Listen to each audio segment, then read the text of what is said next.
Hello everyone. आज की video में बात करेंगे कि कोलियस के प्लांट को घना कैसे बनाएं और इसकी पत्तियों को चमकदार कैसे बनाएं। ये कोलियस का प्लांट है।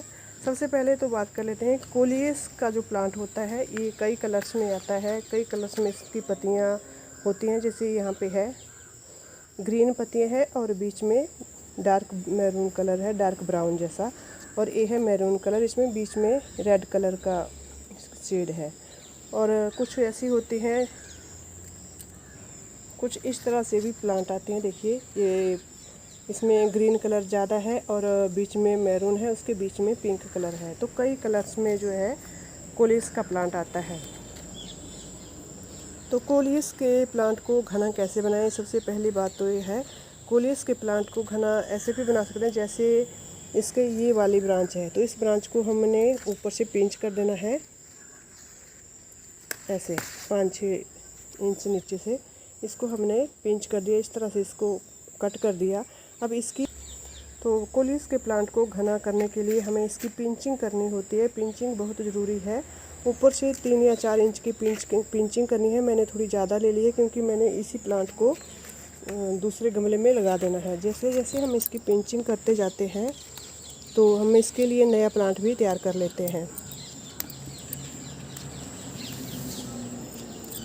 तो इस तरह से मैंने इसको पिंच किया। अब इसका एक नोड एरिया तक हमने इसको मिट्टी में दबा देना है। ऐसे हमारे पास नया प्लांट भी तैयार हो गया और हमारा जो दूसरा गमला है वो घना भी बनता जाएगा। जितनी ज़्यादा इसकी पिंचिंग करते जाएंगे इसे घना होता जाएगा, क्योंकि जहाँ से हमने पिंच किया, यहाँ से हमने पिंच किया तो इसमें साइड में जितने भी इसमें नोड एरिया है वहाँ से नई नई ब्रांचेस निकलेगी।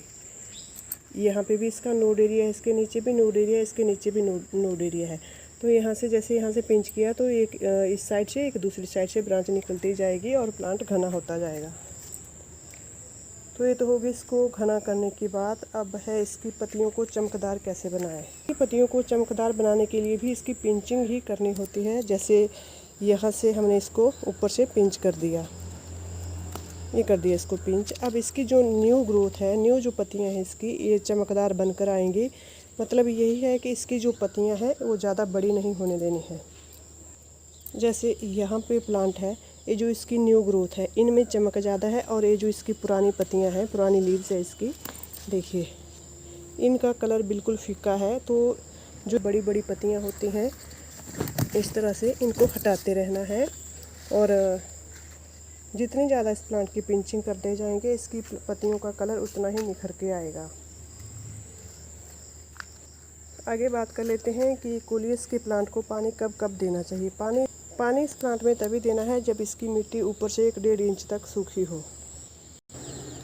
ज़्यादा पानी से इसके जो प्लांट हैं उनकी जड़ें गलने लग जाती हैं, तो ज़्यादा पानी इसमें नहीं देना है, पानी कम देना है। और बात कर लें इसमें फर्टिलाइज़र डालने की, तो फर्टिलाइज़र इसमें जब हम इस प्लांट को लगाते हैं, इसकी मिट्टी बनाते हैं, तो उसमें हमने अच्छे से कंपोस्ट मिलाना होता है। जितना ज़्यादा इसमें कंपोस्ट मिलाएंगे पत्तियाँ उतनी ज़्यादा चमकदार बनती जाएंगी।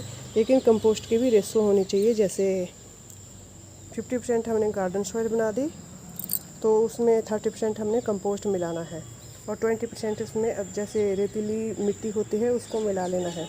तो इस तरह से इसमें वो फर्टिलाइज़र हो गया। और महीने में एक बार इसमें जैसे फ्रेश चाय की पत्ती का लिक्विड फर्टिलाइज़र या फिर जो किचन वेस्ट फर्टिलाइज़र होता है वो डालते रहना चाहिए। लहसुन प्याज के छिलके का पानी, आलू के छिलके का पानी वो हमने इस प्लांट को देते रहना है। जो भी कलरफुल लीफी प्लांट होते हैं, जैसे ये है वनरिंग जीव, ये छाया में रहने वाला प्लांट है। जो प्लांट छाया में रहता है उसकी पत्तियां इस तरह से ग्रीन होती हैं और पीछे से पर्पल कलर की होती है। यह है वनरिंग जीव। अगर इस प्लांट को हम धूप वाली जगह पे रखेंगे तो जो मैंने धूप में रखा हुआ प्लांट है उसकी पत्तियां भी दिखाती हूँ। ये है धूप वाला वनरिंग जीव। देखिए ये धूप में रहने वाली पत्तियां हैं, तो इनका कलर इस तरह से पर्पल कलर में है। जितने भी कलरफुल लीफी प्लांट होते हैं इनमें हमने ऐसा फर्टिलाइज़र डालना है जिनमें नाइट्रोजन अच्छे से पाया जाता हो। तो नाइट्रोजन के लिए हमने इनमें फ्रेश चाय की पत्ती और कॉफ़ी पाउडर का लिक्विड फर्टिलाइज़र भी डाल सकते हैं। जो लहसुन प्याज के छिलके होते हैं, आलू के छिलके होते हैं, किचन में हरी सब्जियों के जितने भी छिलके होते हैं उनको हमने 1 दिन के लिए पानी में डालना है। और जो दूसरे दिन उसका फर्टिलाइज़र बनकर तैयार होगा उसको हमने इनकी जड़ों में डाल देना है। ज़्यादा धूप से इस प्लांट को बचाना है। इसको ऐसी जगह पे रखना है जहाँ इसको 3 या 4 घंटे की धूप मिले। ज़्यादा तेज़ धूप में इस प्लांट को नहीं रखना है।